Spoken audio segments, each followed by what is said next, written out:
The Ultimate Thief is back. Tread softly as you make your way through 15 new, complex, non-linear levels full of loot to steal and guards to outsmart. Improved enemy AI, new gadgets, and a riveting story will draw you into the world of Thief 2: The Metal Age, a place of powerful new technologies, fanatical religions, and corruption. Welcome to episode 22 of the 5 T's of Stealth, where we will be discussing Thief 2: The Metal Age. Once again, the 5 T's include tasks, terrain, tools, threats, and tension. These are what I consider to be the fundamentals of stealth gaming. With the disappointment I felt from Thief Gold and all the issues I faced throughout my playtime, my review of the game was definitely somewhat incomplete. To show my sincerity towards this franchise, I think with Thief 2: The Metal Age, I will be going a bit more in depth than usual. For starters, I had the same issue in Thief 2 that I did with Thief, where none of the cutscenes would play. However, I was prepared this time and watched a video on my phone containing all cutscenes in tandem with my playthrough. This was of course rather annoying and definitely lowers the impact a bit, but at least I can happily say I know what the hell was going on this time. I had some other issues as well, but let's save those for later and truly start talking about the tasks. Just as Thief Gold before it, Thief 2: The Metal Age has 15 total missions. Once again, the overall pattern present is typically infiltrate an area and secure an item. We'll go more in depth with each mission, but before that, I think I'd like to briefly touch on the story. Now, the overarching plotline of Thief 2 is all about Karis and the Mechanists. Karis is the leader of the Mechanist, which is a new religion that branched off from the Hammers of the first game. The goal of Karis is to prepare the world for the Builder's return, which in his eyes means wiping out all organic life within the city and perhaps even beyond it. In order to accomplish his goal, Karis is aware that Garrett will become a problem and early on starts trying to eliminate said problem. The whole game is in pursuit of this truth, and then formulating a plan to stop Karis, which is brilliantly accomplished by Garrett. I will fill in more bits and pieces as we go, but that's the overall gist of it. Let's start with Mission 1, Running Interference. The first mission of Thief 2 is easily the most disconnected from the rest of the game and functions more like a tutorial. Basso the Boxman is an ally of Garrett's who allegedly first appeared in the first game, and this first mission is all about doing him a favor. He needs your help rescuing Genevieve from the nobles who are keeping her hidden in order to keep her in their service. Basso unlocks a side door for you and provides a map. On said map is a path marked in red, and I foolishly initially saw this as the path I should take, but that is so clearly not what it's for. While the marked path is important because it leads you to the room Genevieve is kept in, it's actually showing you their escape route. So your job is to sneak through the mansion without killing, and once the coast is clear, signal Basso with a bird call, who will then head straight to the door, unlock it, and lead Genevieve to safety. A simple mission, but a good one to get back into the swing of things, and a good reminder that the mission structure is pretty open-ended and doesn't hold your hand. Mission 2, Shipping and Receiving. Garrett is running low on cash and decides to pull a quick and easy job in order to afford his rent. So he proceeds to this shipping yard with the main objective of sneaking into the main office of Building A, but also needing to find 500 additional loot. Once in the main office, you learn how to operate the giant sealed doors of each separate warehouse, each of which can contain some sort of business. Now this mission is also pretty disconnected from the rest of the game, however, you do start to hear the NPCs talk about the Mechanists and how they need metal and ore for unknown purposes. It's at this time where you'll also see the new Mechanist security system, which is a giant head that scans an area and can set off alarms, but also be turned off. Within one of the warehouses, I did find a crate that held what was at the time an unknown humanoid robot, which later turned out to be one of the children of Karis. It looked creepy, but all I knew at the time was that it was in some way, shape, or form connected to the Mechanists. Mission 3, Framed. Mission 3 is definitely where things start to pick up. Garrett has been hired to sneak into Shoals Gate Station, which is a police precinct. Once inside, you'll have a few objectives. First, sneak into Lieutenant Hagen's office to grab a personal item, then you'll proceed to the third floor vault. However, in order to access the vault, you'll need to be able to unlock some doors. This will require a vault key that only the lieutenants have, which is easy enough to grab in Hagen's office at the same time, and you'll need a passcode. In order to get the passcode, you'll need to proceed to the records room. Once inside the vault, you'll need to drop Hagen's personal item, as well as take the strong box, which you'll then leave in Hagen's office. Then you can bail. You are also unable to knock out or kill more than 5 guards, because then they'll know someone was here, and it'll take the suspicion off Hagen. Throughout this level, there are also a few notes about how Lieutenant Mosley has been struggling to deal with the pagans. I thought nothing of it at first, but this will become important later on. Another fun little fact: if you sneak into a certain area of the map, you will overhear a conversation between a member of the City Watch and a noblewoman. This noblewoman will mention that her servant has gone missing, and she's very confused since she treated her like her own daughter, and therefore she would never run away. You may have guessed it by now, but yes, she was talking about Genevieve here, who we helped escape in the first mission. Mission 4, Ambush. Garrett heads to a pub to meet a fence and try to sell some merchandise, but once inside, he's ambushed by some members of the City Watch. Garrett is able to escape the pub, and then the mission begins with the sole objective of returning to your home. The City Watch are all over the place, but once you successfully reach your home, you are given new objectives because the City Watch is also all over your home. So now you need to find shelter elsewhere and decide that Shalebridge will be the perfect spot. But first, you need the gate key for Shalebridge, which is hidden in your closet. So, sneak inside your own home, grab some valuables, and then bail to Shalebridge. This mission is when we learn that Sheriff Truart is pursuing Garrett. Sheriff Truart is the new head of the City Watch and a very corrupt man. He did seem to improve the watch and city by a decent amount, but I guess it becomes a question of if the ends justify the means. One strategy used by Truart was to hire criminals as new members of the watch, which enabled him to grow the numbers of the watch while decreasing the number of criminals. I'm not so sure I agree with that logic, and neither did Lieutenant Mosley, but it seems to work well enough, and Truart even had Lieutenant Hagen basically worshipping him and thinking he could do no wrong. Mission 5, Eavesdropping. Mission 5 is undoubtedly a big turning point. Garrett wants to find Sheriff Truart and get him off his ass, but he has no leads. The Keepers come to him and let him know about a secret meeting between Sheriff Truart and Karis of the Mechanist, and naturally with no other options, Garrett decides to break into this Mechanist seminary and listen to their conversation. Your main objective here is, as I just said, infiltrate and eavesdrop. However, you'll also need to pick up 800 loot. Now let's talk about that conversation. This is when we learn just how corrupt Truart truly is. Karis has developed what he calls servants. He takes people that no one would miss, prostitutes or criminals, and equips them with a precursor mask. To keep it simple, Karis basically has complete control over these people. Truart seems confused about the purpose of the servants, and Karis gives him a demonstration. Keep in mind, we can't see any of it. You hear Karis bring in another person, and then he sets off the servant. Basically, the servants are a weapon, and upon Karis's command, they will release a rust gas, which will proceed to destroy organic matter and continue spreading until it has nothing left to destroy. After this demonstration, Truart promises to give Karis, I think it was 20 people that he could turn into servants, thus ending their conversation. Once Truart exits the room, you can hear Karis talking to someone else, and then plays back a recording of the conversation that he can use to blackmail Truart if need be. He then says to take the recording to their safety deposit box, and the key should be in the barracks. Once this conversation ends, Garrett decides he'd like a copy of that key. So, sneak into the barracks to find the key, then proceed to the workshop to make a copy. This will involve making an impression of the key in wax, and then using a putty knife to extract it. You must then return the key so nobody knows that you have a copy. Mission 6, First City Bank and Trust. Equipped with a copy of the safety deposit box, Garrett now prepares to infiltrate the bank and take the recording for himself to blackmail Truart and again get him off his ass.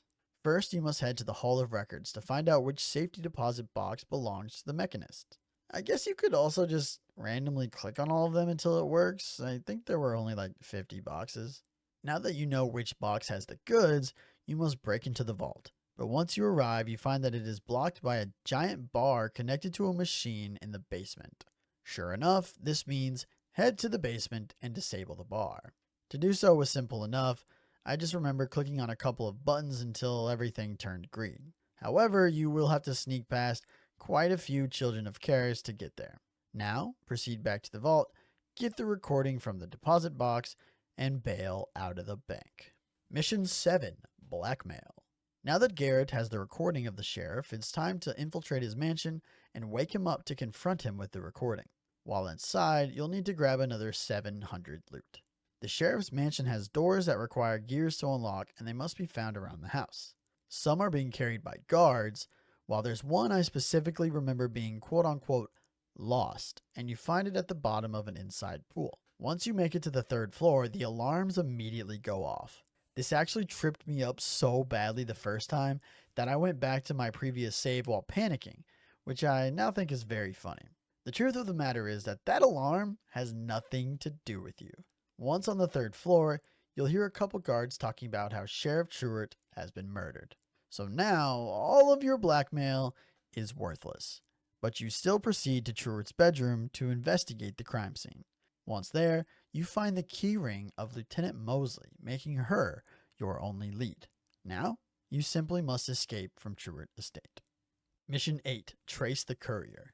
Now that Garrett has learned of Lieutenant Mosley's connection to the murder of Sheriff Truitt, he bides his time while watching her, waiting for her to make her move. Eventually, with a letter in hand, Lieutenant Mosley is on the move with Garrett in hot pursuit. You must track her without being seen, and once at a certain location, Lieutenant Mosley will drop the letter.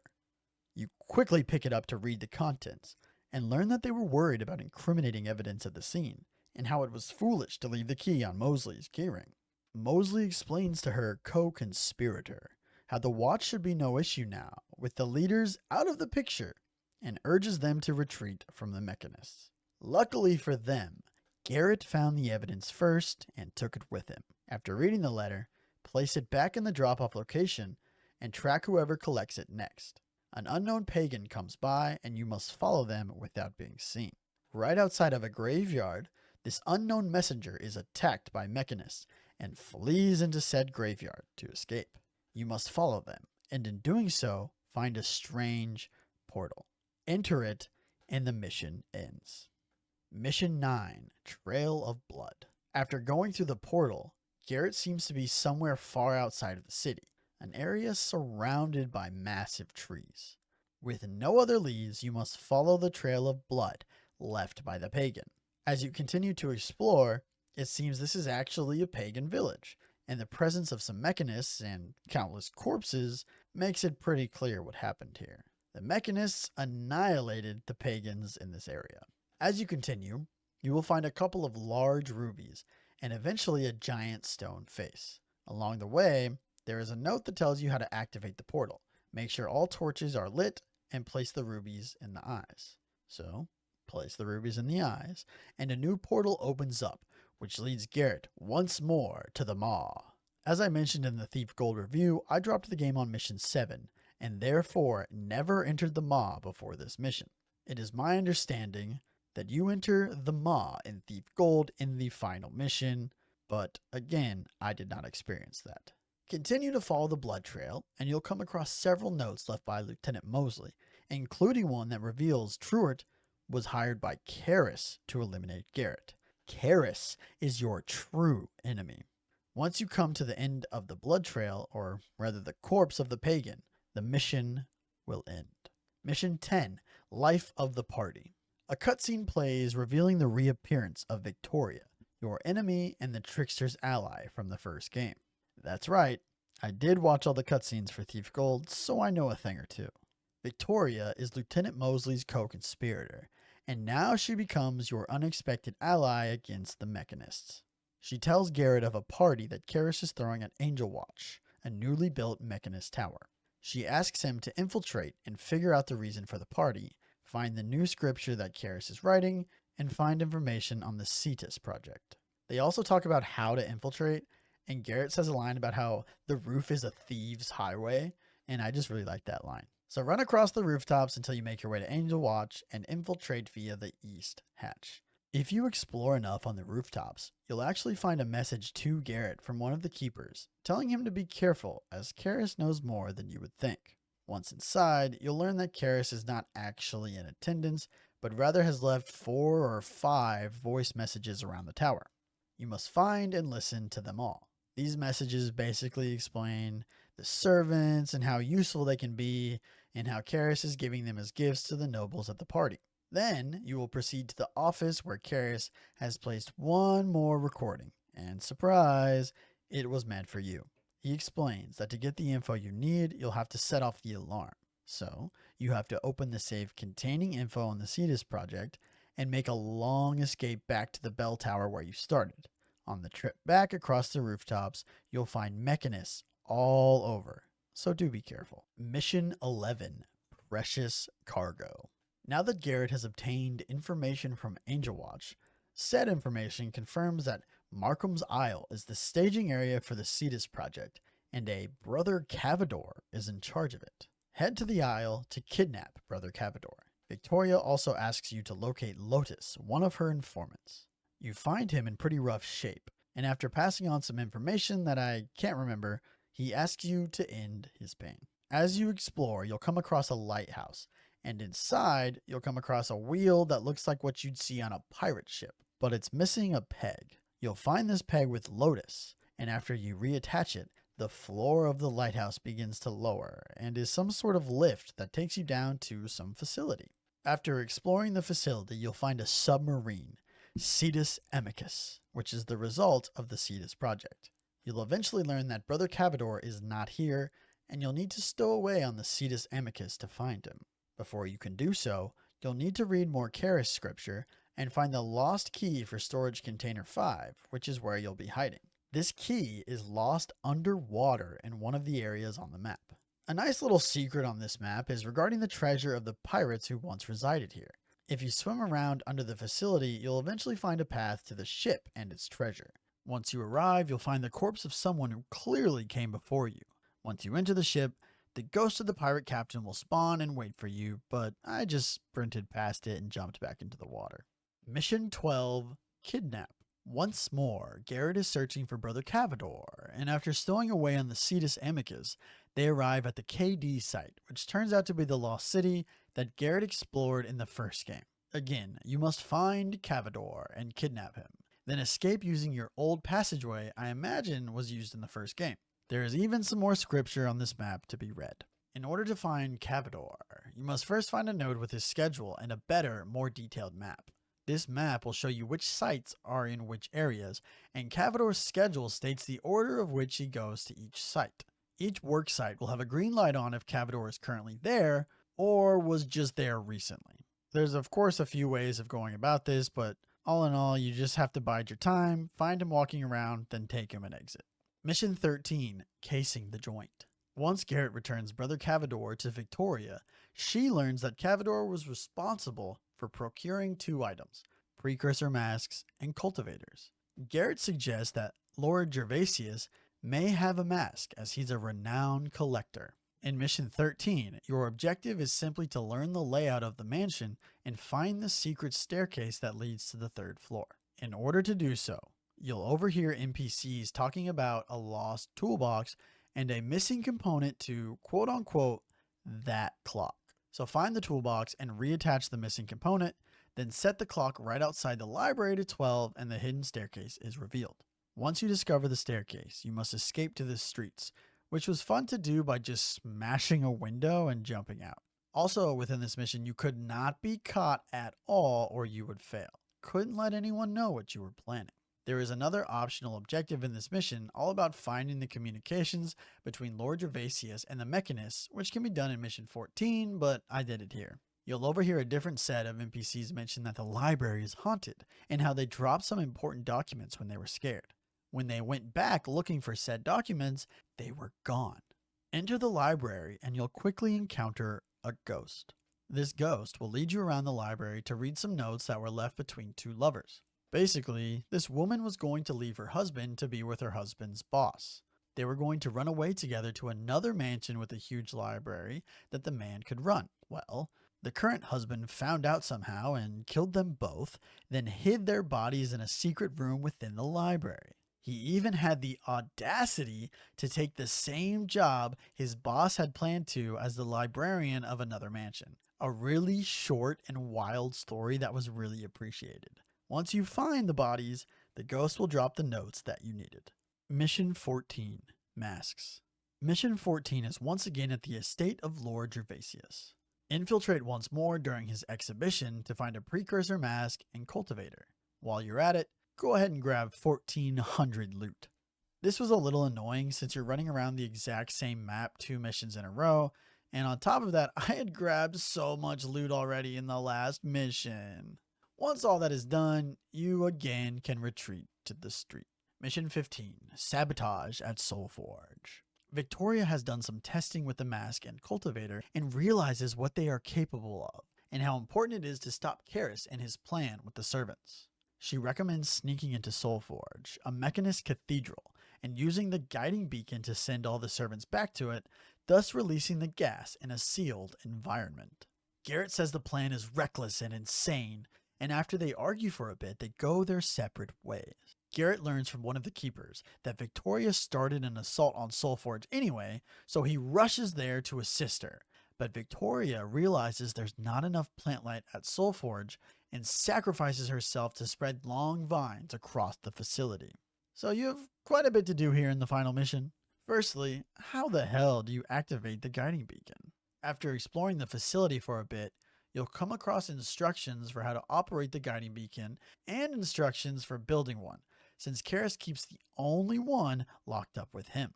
I'm not going to explain the whole process of building the guiding beacon, but just know you'll need a lot of materials and you'll need to travel across the entire facility using different machines to process the parts required. Once you've built the new guiding beacon, you'll need to set it in this certain office and then proceed to flip the switch on 5 out of 8 signal towers from A to B to receive your orders to return to the cathedral. Once all this is done, get outside before Karis sets off the gas. Mission success as the cathedral fills up with rust gas, killing Karis and disabling all of his machines. Something I really appreciated throughout this mission was Karis constantly chiming in over the loudspeaker, basically taunting Garrett or proclaiming his brilliance. Honestly, I respect the swag, I really do. I do believe that is the end of our mission by mission breakdown of Thief 2: The Metal Age. However, I should also mention that I played on normal difficulty, and it is my understanding that playing on hard or expert will increase the objectives, increase the amount of required loot, and tighten the reins as they are stricter on levels with limited knockouts available. I'm very glad that I decided to watch the cutscenes on YouTube as I played. It's a weird thing to say, but it's true. A lot of this stuff is very solid, and I can now say that Garrett is quite the badass, even if he's scummy as hell chasing the bag.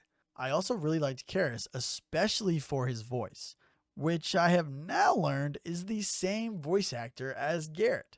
I'm doing further research on this, and all I can think is, wait, no way? He's also the voice of Corvo from Dishonored. Steven or Stefan Russell is clearly a dog. Going back to Karis, I can appreciate a religious psycho who thinks he's in the right. He doesn't see himself as the villain, but rather a prophet for his god.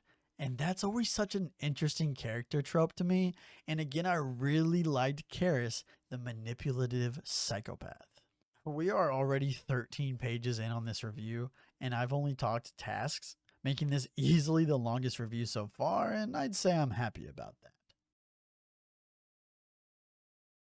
My thoughts about the level design of Thief 2 definitely echo some of my thoughts on the maps from Thief Gold. The big appeal for the level design was the variety, and that is very much still the case here. We've got cathedrals, banks, police stations, and even some underwater sections. My biggest complaint on Thief Gold was simply that some maps are way too big and complex. Here, I don't know if it's true or if it's just how I felt, but the maps were much smaller and less confusing. I looked up more guides in half of Thief Gold than I did for all of Thief 2, which is just hilarious to me, but hey, maybe I was just used to it. Thief 2: The Metal Age provides you with many different options for each map, and I love that so much.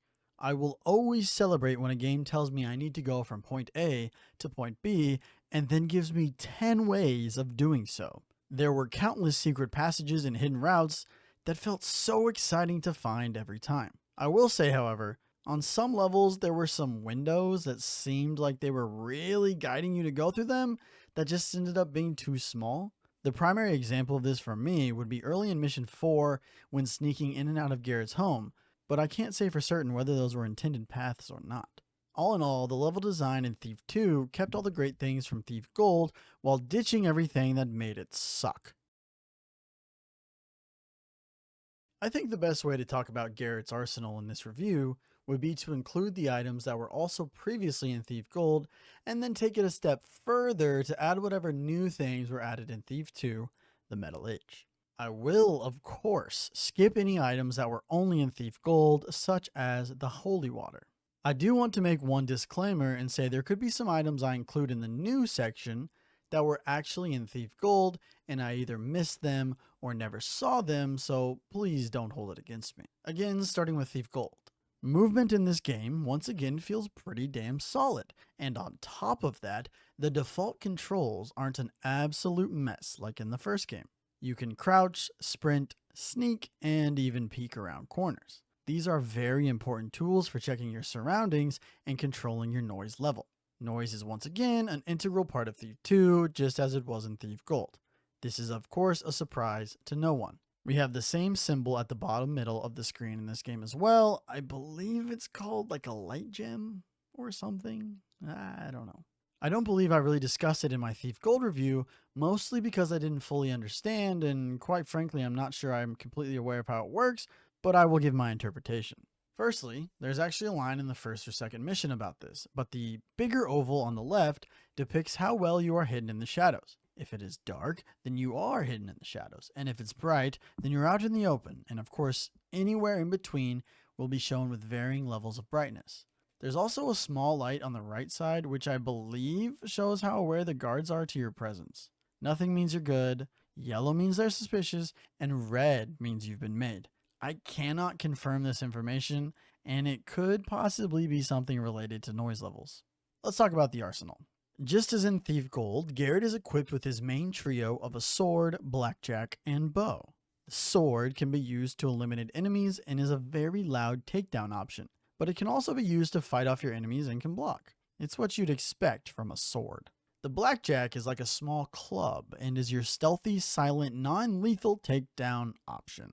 And lastly, your bow.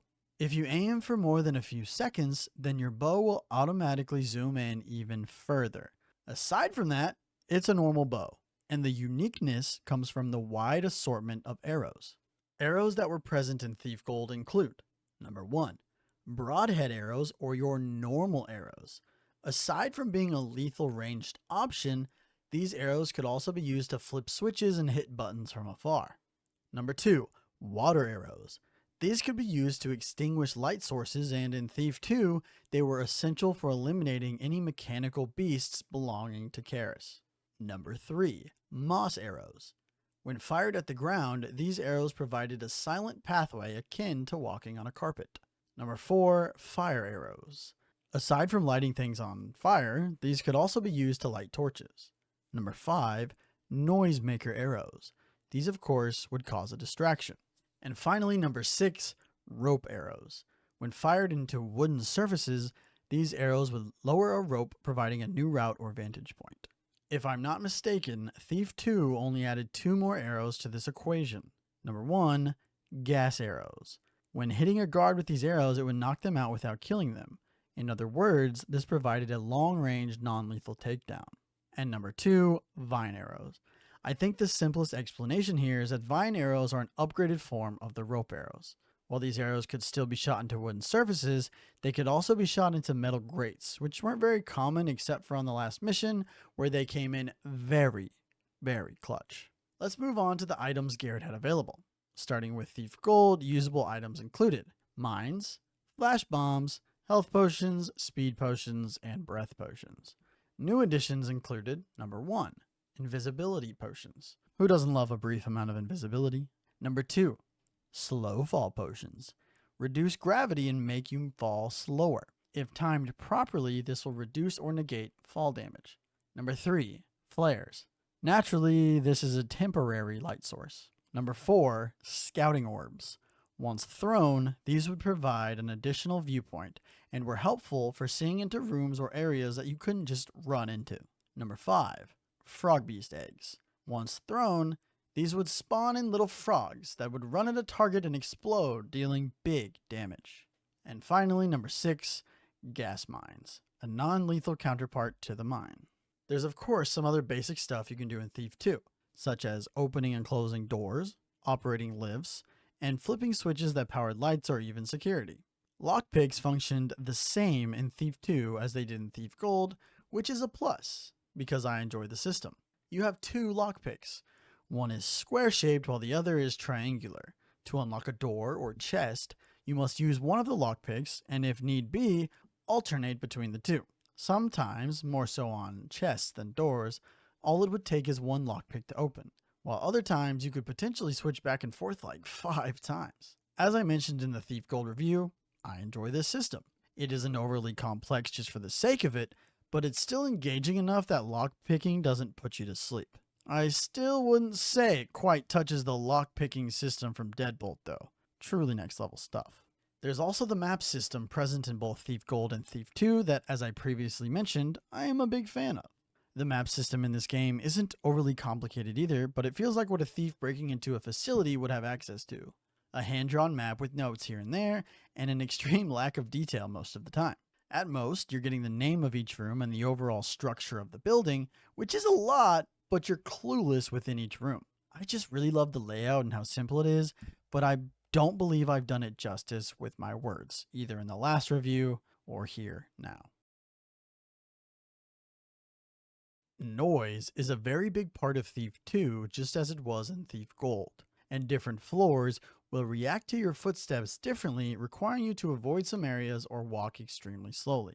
Once again, present in Thief 2 are your standard guards, who are solid but nothing special. They can set off alarms, and if you fight them, once you deal enough damage they'll run away looking for help and are so fast.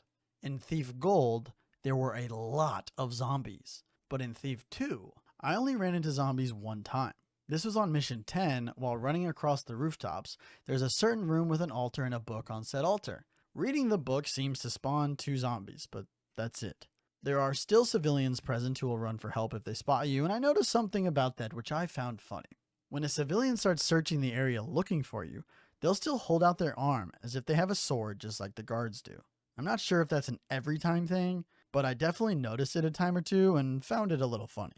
Moving on to the big addition of Thief 2, the Children of Karis. There are several different variations of robots that Karis has designed. I'm not sure the specific name of each type, so I will be pulling names from the Thief wiki. There are 4 different robots I came across throughout my playtime. Firstly, the big boy himself, the Combat Bot. These robots turned out to be what I had initially seen in a crate on the 2nd mission of the game, but were first activated and dangerous in the 5th mission. At least that's when I noticed them. My first thought was, what the hell is that? My second thought, will a water arrow work on that bitch? There are definitely several ways to eliminate these guys, including getting them to blow themselves up with their grenade launcher arm, which I did on accident a time or 2. But I found the water arrows to be the most efficient. It takes 2 arrows to eliminate the big fellas. Next, we've got the little weakling worker bots. There were some missions where I genuinely didn't think these guys registered me as an enemy, and quite frankly, it seems to take a lot to set them off. If you do, they will make a run for it until they find a combat bot. They basically function like civilians and only take 1 water arrow to shut down. Now this next one is still quite a mystery to me. I only saw it one time, on the 10th mission, but when opening a certain safe, a little robot child will spawn, which the wiki refers to as a mechanical cherub. I have no clue how these things operate, since I locked the door behind me on the way out and it never seemed to exit the room. Now this next one I also only ever saw one time that I can remember, and it was in the last moments of the last level. It looks like some robot spider, and fittingly the wiki refers to it as the spider bot. This thing low-key scared me the first time since I thought I had cleared the area and it really did some damage, but when I reloaded my save I just snuck past so I wouldn't have to deal with it. Seriously though, an enemy that only appears for the last 10 seconds of the last mission really threw me off. Now aside from the patrolling robots, Karis also created a few other creatures. Firstly, the servants, which we discussed earlier, but these were basically humans who had been mechanically altered. They functioned like normal civilians if they noticed you and would run to find help. Then we've got the security system, or the Watchers. This was basically a big metal head attached to the ceiling that would scan the area. And if it saw you, it would activate the alarm and continue to stare at you. A pretty damn solid take on a security camera, but they could be turned off or at least deactivated from the alarm. A lot of times, these were comboed with a turret that would begin firing what appeared to be grenades when the Watcher locked on, and sometimes they could be found separately throughout the map. There's even one room on the last mission that was just a room of turrets. Thank God I played on normal and could just avoid that chaos entirely. Moving away from the Children of Karis, we've got a few more things to cover. When you go into the Maw, you'll find these humanoid monkeys patrolling in the area. They can pretty much be thought of as a reskin of your standard guards. The more deadly enemy within the Maw was the living trees. I don't know if they're actually referred to as treants like other media calls them, but if you got too close they would twitch and wake up, then start chasing you and kill you quickly. Perhaps the deadliest enemy in the game. Then we've got some other random dangers, such as motion sensor lights that eliminated your ability to hide, and pressure plate gas traps only present on mission 14. The pressure plate gas trap could actually be turned off. There were 3 rooms of different colors. I think it was red, green, and blue. In a separate room, there were 3 switches that corresponded with that color, and if you flipped the green switch, for example, then the pressure plate in the green room would not activate. Just as it was in Thief Gold, it can also be rather difficult to figure out what you need to do on each mission, although I believe it was much less egregious in this game. I think a threat that needs to be discussed in and of itself would be the final mission of the game. You are basically dropped into this facility with no idea what to do until you find an instruction manual written by Karis. Then you have to run all over the map to create different pieces for the guiding beacon. I think it was a total of 4 or 5 machines, all in various locations with varying amounts of security. It was a bit of an odd job for a thief, to say the least. Thief 2: The Metal Age definitely has its moments in the tension department. When in a room with a watcher and guards nearby, it can keep you on the edge of your seat. However, there's a lot of this game that's just creeping through empty areas looking for some hidden items or secrets. I don't know if the harder difficulties have more guards, but that would probably benefit the game in many areas. I don't mean to say this is an offensive problem, but it's something I feel needs mentioned. There's a bit of a weird contradiction here as well, because it can go from there's not enough enemies in the area, then turn around and have so many enemies in the area you can barely move in that direction. Similar to Thief Gold, I definitely found that I prefer the missions that have a bigger focus on human guards and not the Children of Karis, or in the case of Thief Gold, the undead. The Children of Karis are nowhere near as annoying as the zombies were, but after the initial shock and awe, they don't quite hit the same. There's also the concept of noise in this game, and that can affect the tension as well. I think the moments that had me most on edge were those in areas with a good amount of enemies and floors that weren't metal or carpet. With carpet, you could literally just sprint around with no consequences, and with metal, it felt like no matter what you do, it was too loud. I would say the areas on stone or wood were the best because you still have to be careful, but it's not so strict that you feel like you can't move. I don't mind a noise system, but at times it can get annoying and feels like it'll force you to slow your pace in a way that just doesn't feel good. I want to talk about the Children of Karis just a bit more, specifically the big tanky combat bots. I appreciate the diversity of the enemy design, I really do, and I like that these enemies enable a unique takedown method. These are things I'm sure I've mentioned more than a few times, but I love when an enemy really tests you and forces you to be more creative. The problem here is that, as I mentioned, the initial shock and awe of these enemies is the best part, and my enjoyment of facing them continuously dwindled throughout the game. Yes, using water arrows to take them down is a nice, unique twist, but that doesn't actively require you to do anything special. It's more just a question of if you have enough water arrows to eliminate all the robots on the mission. This was rather disappointing for me, to be honest, and really pales in comparison to the great examples like the heavily armored knights and sticks that can't be eliminated by your blade. Don't get me started on sticks though, or I won't stop yapping. There's one other major aspect of my experience with Thief 2 that unfortunately we need to discuss. In my notes, I have written in all caps, quote, "Crash God." You can probably see where this is going. As I mentioned in my Thief Gold review, I had a plethora of issues which forced me to drop the game after mission 7, but proceed to Thief 2 hopeful for a great game. Well, when I first started Thief 2, I pressed New Game, selected my difficulty, and then as soon as I selected Start Game, it crashed. My heart briefly sank as I thought I'd have to just skip Thief 2 altogether, and I really didn't want to do that. So I convinced myself it was a fluke and started it up once more, but alas, the same result occurred. Starting a new game would force a crash every time. I decided I would do some research to try and solve this problem, but as I mentioned in my last review, I won't download a bunch of stuff and hope for the best. I am not that guy. One thing leads to another, and eventually I'm browsing the local game files on my PC and find a second copy of Thief 2 titled, quote, Thief 2 No DD Fix. I have no idea what that means. So I boot up this other file and try to start a new game. And it worked! However, this copy had its own struggles. First of all, it looked a lot worse and really showed its age. The bigger problem was that anytime I pressed escape to save or wanted to look at my map, it would be very slow and almost felt like that awkward startup time when you first open a game. Your screen goes black and you can tell something is going on and you're just waiting for it to boot back up. I'm probably not doing a great job explaining it, but the point is, playing that way was excruciating, especially in a franchise like Thief, where your map is so essential and so helpful. So I decided, who cares? Let's play, and I beat the first mission. I then had a thought. Let's try opening the other game file, which was just Thief 2, and see if it would work since I had now had a save. Luckily for me, it did. So I started the second mission, but I was more so just testing if it was working before really engaging with it. While distracted, a guard notices me, and without thinking, I just decide to restart the level.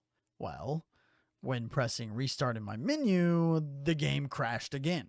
I was so irritated, I just turned off my PC and went to watch TV. The next day, I get back on with the knowledge that I can't restart, so I decide to save regularly and be more careful. While returning to the starting area of Mission 2 to complete it, I get the Objective Complete notification, and then boom, once again, my game crashes.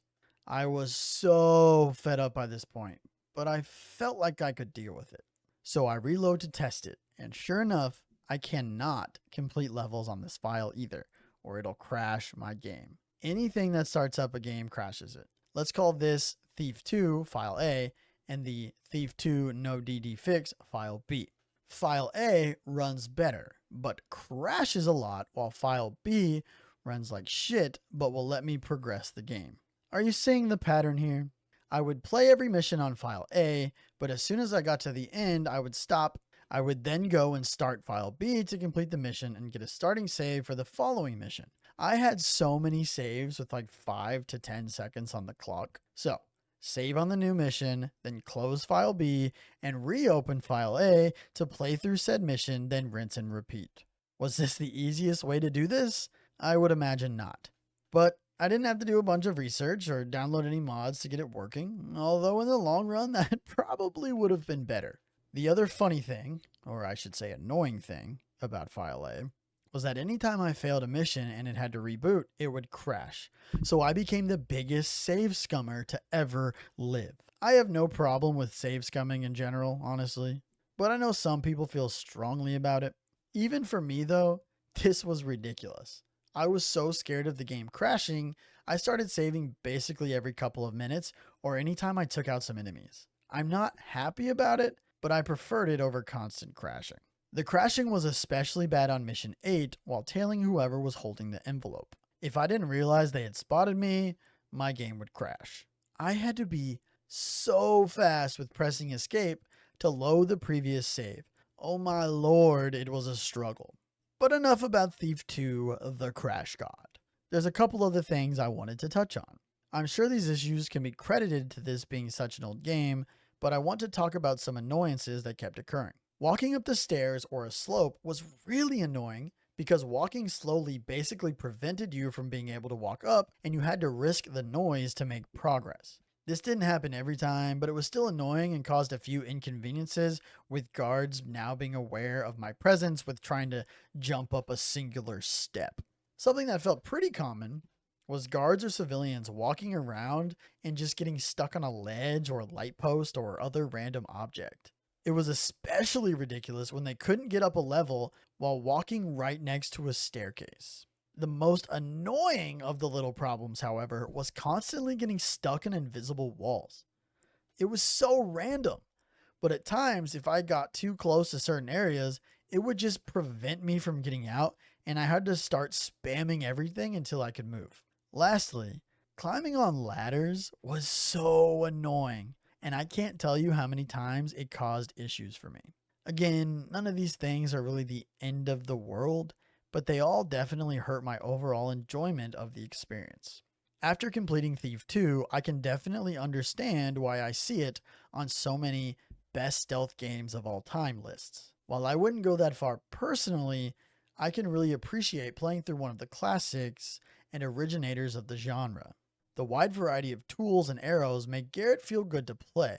The level design is just so unique that it never feels repetitive, and the story and world building are very intriguing even if the mission design can be pretty repetitive. I definitely get a bit bored when wandering around some of the more deserted areas in this game, and when a mission asks me to collect a certain amount of loot, I do get annoyed just looking for random rings and necklaces, but the bones are strong.